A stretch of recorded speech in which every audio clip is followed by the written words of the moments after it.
So here we are playing WCW Nitro on the PlayStation. And here's the title screen right here. Look at that, all the fire right there. It looks just like the real program WCW Nitro. Look at that. Now WCW Nitro was released on the PlayStation in '98.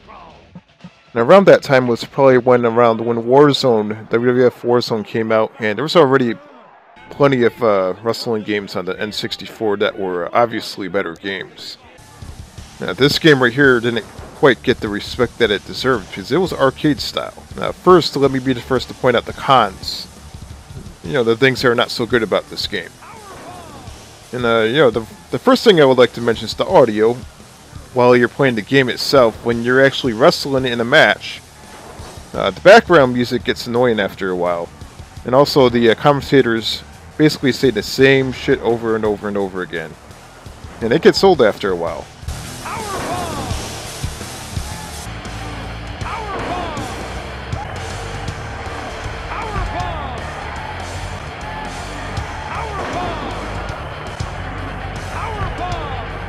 I never knew Alex Wright could actually powerbomb anyone. I've never seen him do that before. Wait, what the hell is he doing? What the hell was that?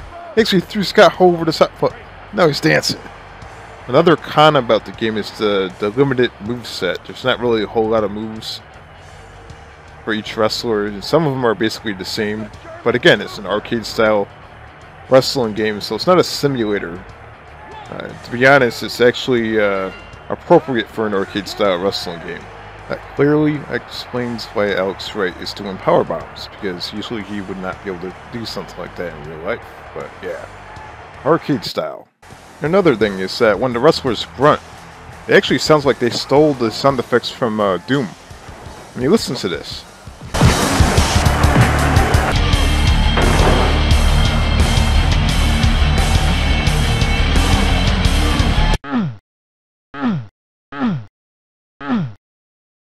It doesn't sound quite the same, but I know for sure that I've heard that grunt sound in a shooter before.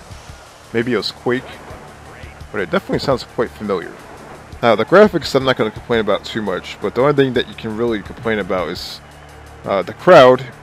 They pretty much just stay dead still, and they don't move, and they pretty much make the same ambient crowd effect throughout the whole game, as well as taking pictures. They take a lot of pictures, as you can see there, all those camera flashes.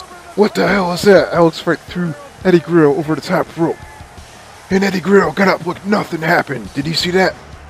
Yeah, that's another thing you can expect from this game, is you can beat the shit out of somebody and they'll get up like nothing happened, because it's arcade style. I know a lot of people complain about that, but hey, it is what it is. And also, there is no creative wrestler in this game, unfortunately. That would have been an interesting feature. However, let's take a look at some pros about this game. Now, first of all, the graphics on this game, I'm a fan of. I think the character models actually look pretty decent. And the various different arenas and the surroundings on each arena actually look not bad, for the exception of just the crowd doesn't like react, or they just stay dead still. No, that's something I really can't complain about, because if you played Attitude or Warzone, it was basically the same over on their games too. If not worse, because on Warzone it looked like the crowd was a slanted piece of shit, pixelated looking mess. I mean, look at that.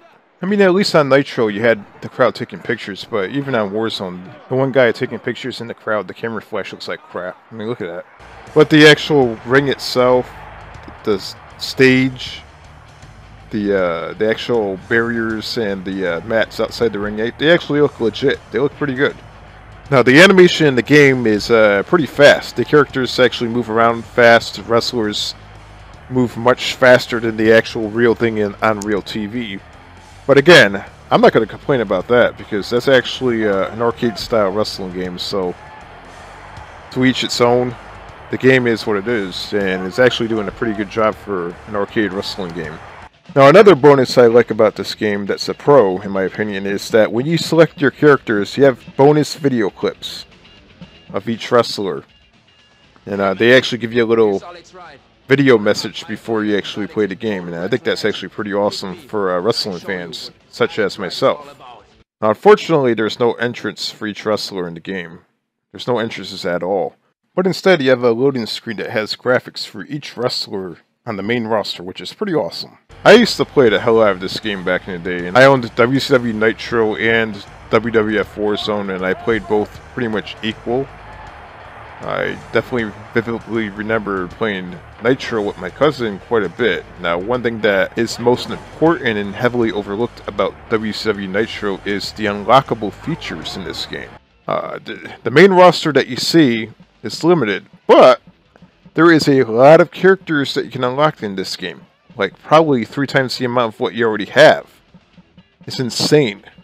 As you can see here, these are some of the unlockable characters, and they look like absolutely from a crazy fantasy land. You have a snowman, you have a ghost, you have a Santa Claus, you have a praying mantis, you actually have a T-Rex dinosaur, you have an actual bear. It's crazy. You actually have another couple of cool features here also, where you actually have the yellow and red Hulk Hogan, you have the classic Macho Man, the classic Sting, you have all the color commentators, you have the developer team actually put themselves in this game. This game is awesome with the full roster unlocked.